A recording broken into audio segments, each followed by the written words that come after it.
I'ma be under the mistletoe. Yeah. Shawty with you, shawty with you, under the mistletoe. Yeah. Gusto kita, I don't want to die. Habang napasakit ka, Diyos ko po tinaya.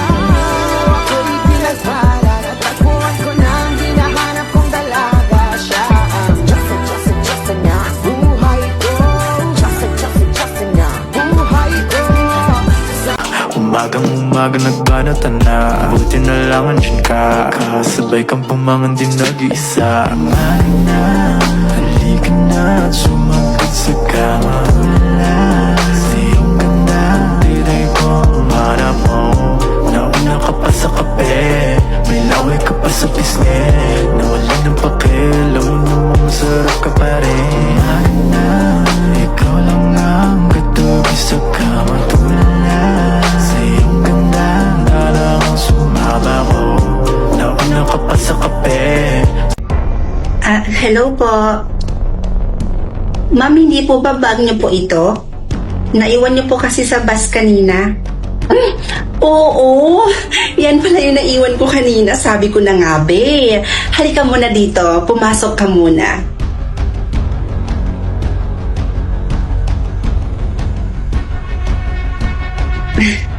Baka nagugutom ka.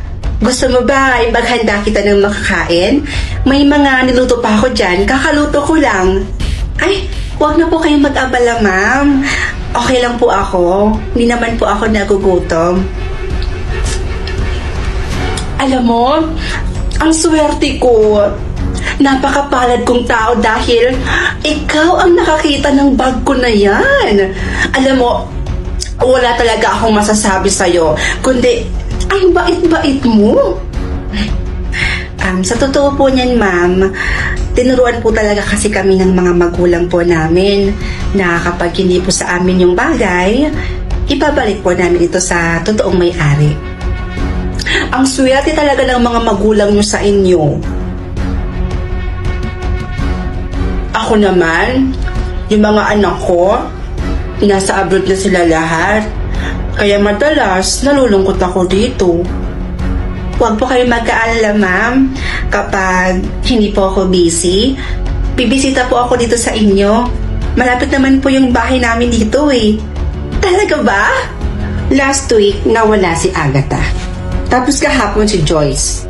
Hindi ka ba nagtataka, Karen, kung bakit isa-isa tayong nawawala?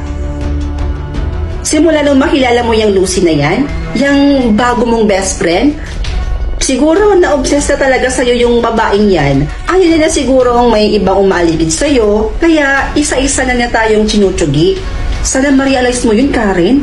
Oy, bes ha, sumusobra ka na. Pagbibintang na yung ginagawa mo. Nananahimik naman si Ma'am Lucy. Isa pa, ang bait kaya ng taong yun. Kaya hindi niya talaga deserve tong pagbibintang na to.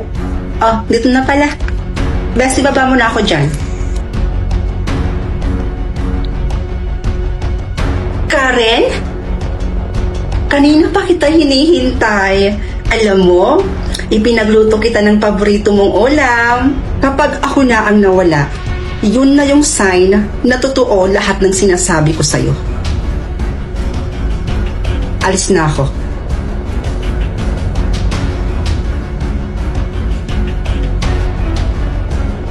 Nakakaselos kapag may kaibigan kang iba.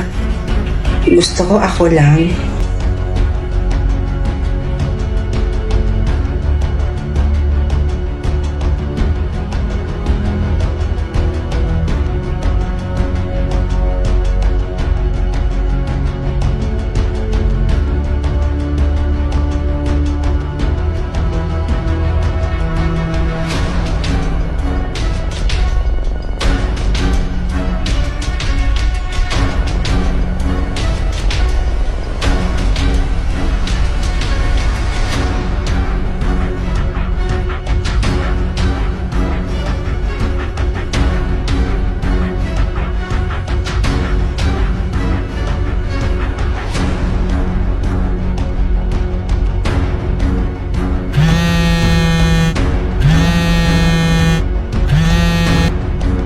Hello po, tita?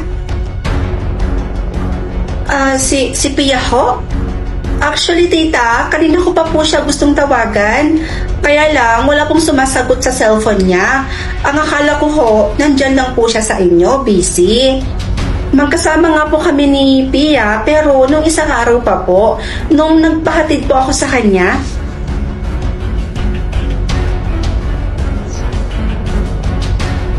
Po?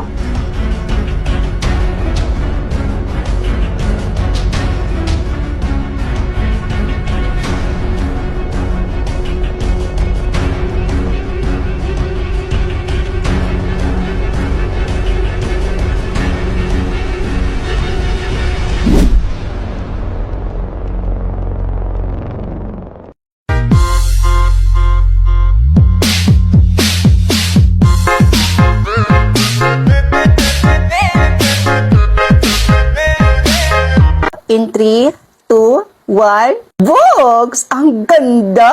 Pasabog! O, dito naman sa kabila, normal speed at walang cut. Tingnan mo. Oh, Pak! Sino ka dyan? Mga mima ko walang halong biro. Sobrang ganda talaga ng Shadow Magnetic Eyelashes na to. So, meron na siyang eyelash cleanser at eyelash fixer. At meron na din siyang ganitong ka-cute na ewan ko kung ano ba to. Para siyang kandila mga mima ko, diba? Tingnan nyo, ang cute niya talaga. At itong eyelashes. At syempre, may lagayan. At nasa loob na rin yung applicator ng eyelashes natin, mga mima ko, diba? Ganito lang naman yan siya kadali i-separate mga mima ko. Meron na rin pala tandaan sa applicator mga mima ko na up and down. So ayan, kapag mag-apply na kayo, kailangan nyo muna mag-apply nitong eyelash fixer natin para mas tumikit yung lashes natin. And Bogs, ganun lang. Ganun lang siya kasimpleng ilagay. Same process lang naman sa kabila.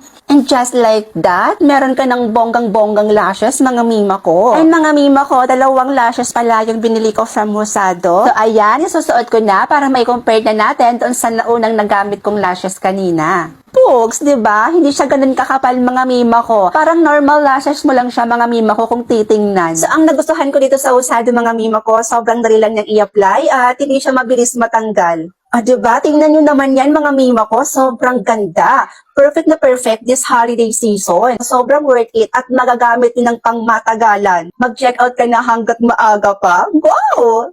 Hi mima ko. Katulad ba kita na coffee lover din? Ay naku, kung oo, huwag ka munang mag-scroll. Mima, alam mo ba na may coffee ako na maire-recommend sa'yo na at the same time, magiging healthy ka pa dito? Ito yon, ang Good Drip Coffee. Dati, kahit ano na yung kinakapi ko mga mima ko, like kung ano yung makita ko sa tindahan, kung ano yung matripan kong kapihin, yun na yun.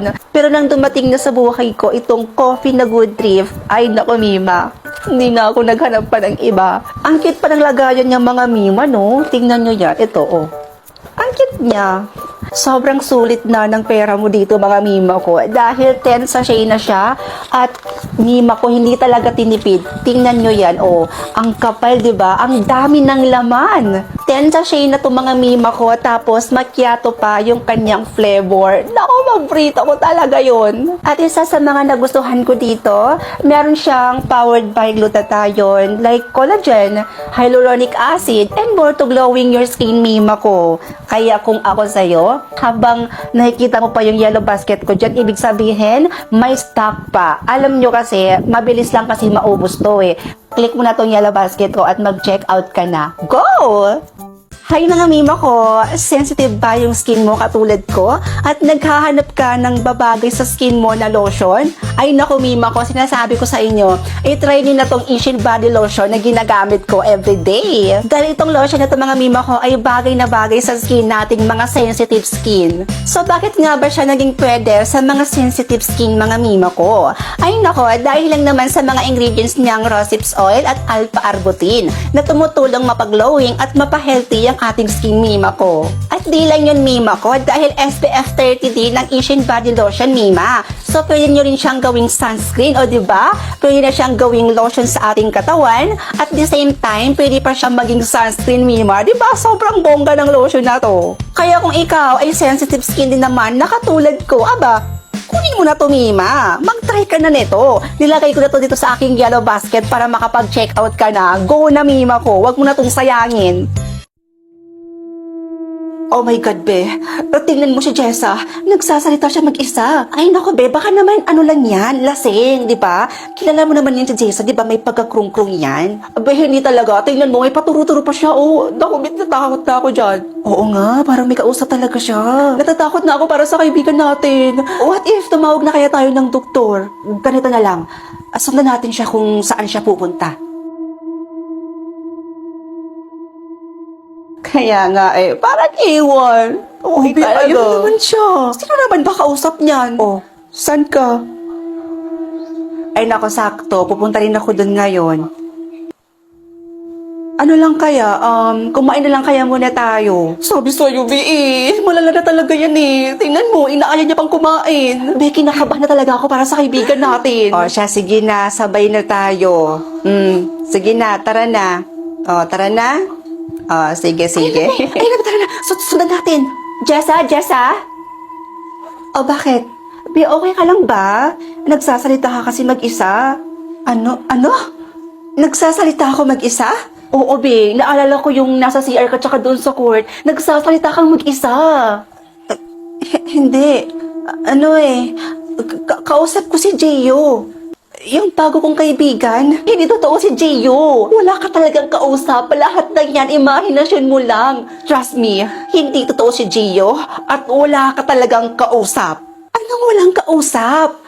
Kausap ko siya dito mga be. Ayan o. Ay, naka-earpads kasi ako. Ayan, kausap ko siya dito at dito be. Nakilala ko siya sa OFO.